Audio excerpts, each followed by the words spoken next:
Josh Richardson, and this is where I get to Ben Simmons, is brought in to lock down on the perimeter defensively as a point guard.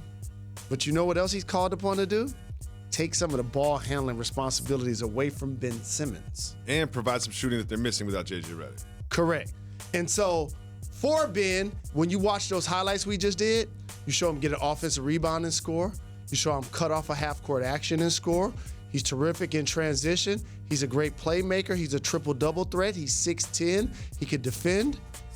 All players have weaknesses. He deserves the money. But if they're going to elevate themselves with he and Joel as the anchors and now Tobias Harris, he's got to be able to make a shot outside of the paint.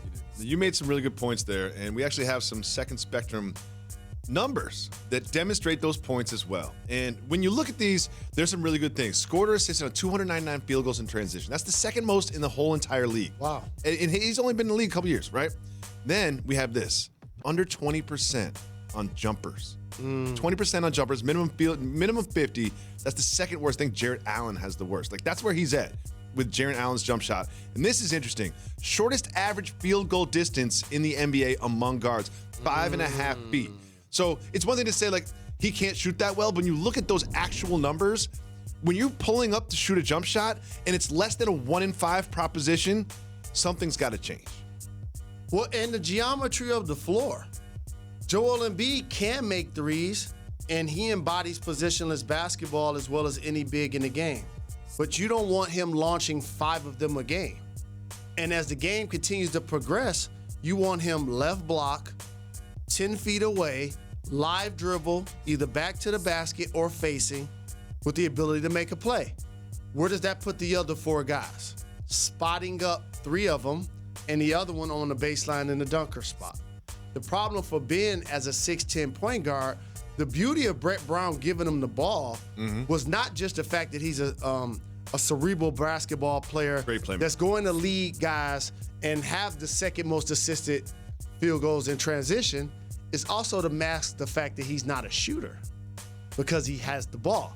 So when Joel is operating at optimal effectiveness, Ben is on the baseline. That distorts the spacing of your offense. That's just off.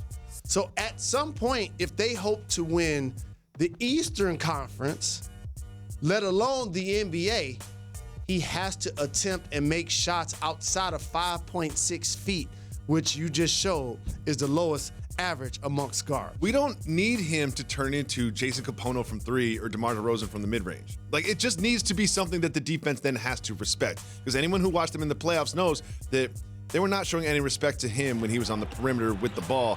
If they were closing him out, it was only just to keep him from driving. But you mentioned Elton Brand, and last year he made some gambles. I'm going to bring Jimmy Butler in for 1 year. He could leave. I'm going to bring Tobias Harris in for 1 year. He can leave.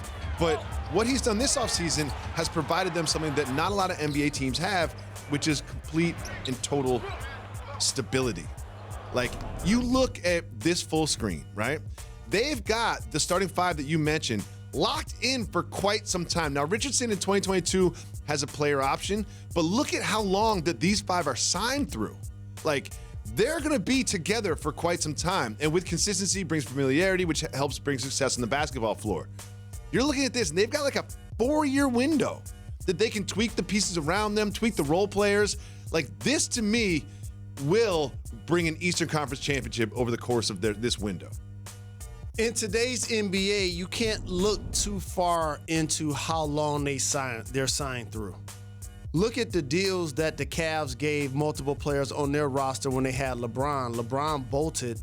They finally had to basically release J.R. Smith, and they still have Tristan Thompson. Look at the Oklahoma City Thunder. If you'd have put up their roster this time last year, you would have had Russ, PG, Adams, Robertson, all signed for long term. Now they've blown it up.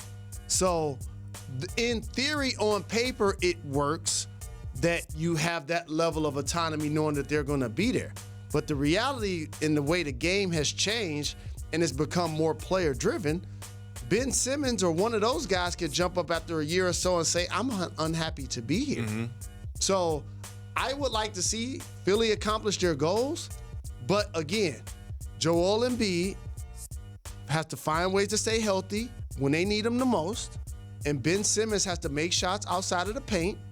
Tobias Harris has to be a better closer, a job that Jimmy Butler had last year. So if you notice, what I'm doing is elevating them all into new situations that we haven't been able to see in the past. We haven't seen Joel not miss playoff games. Yep. We haven't seen Tobias close for the Sixers. And we haven't seen Ben Simmons make shots outside of the paint. Though very talented, one of the best starting fives in the league.